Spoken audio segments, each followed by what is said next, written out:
Guys, na ito po yung aking darling. Magtatanim po siya ng buto daw po yun ng ampalaya. Para daw po kami may gulay. Yan po. Si Edwin TV Vlog. Oo. Parang ang lalim. Ah, may bunot ba? Grabe, parang ang tigas ng lupa. Ano?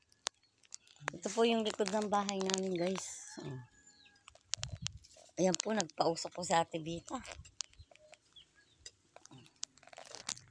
Oh guys, so, ito po kami. Ito po kami sa likod ng aming bahay. Ayan ho, may tanim mo kaming saging ngayon. Layo po. Ayan siya. Kailangan siguro mababaw ang ano niyan, hindi malalim. Yan. Oh, ba't ang dami? At saka ba't inaalisan mo ng balat?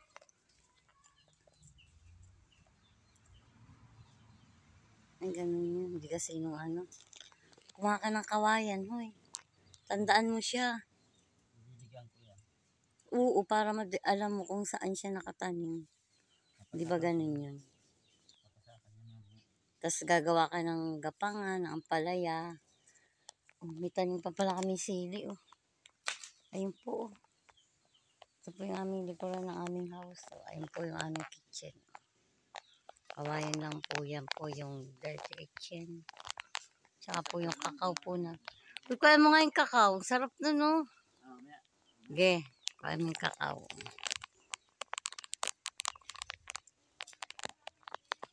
Ilan pa yan? Isa pa lang eh. Guys, umusok na po. Ito, oh. Parang ito si Ate Bita. Ito may mga manok po. Ayun, manok. Dati po ay may babuyan kami. Diyan po nakalagay yung mga baboy. Oh. Ayun pa ho yung isa pang inaano niya. Madamo. Tanggalan mo muna ng damo.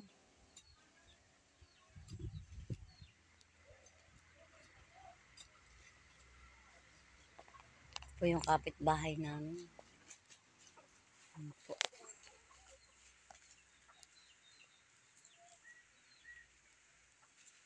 God bless po.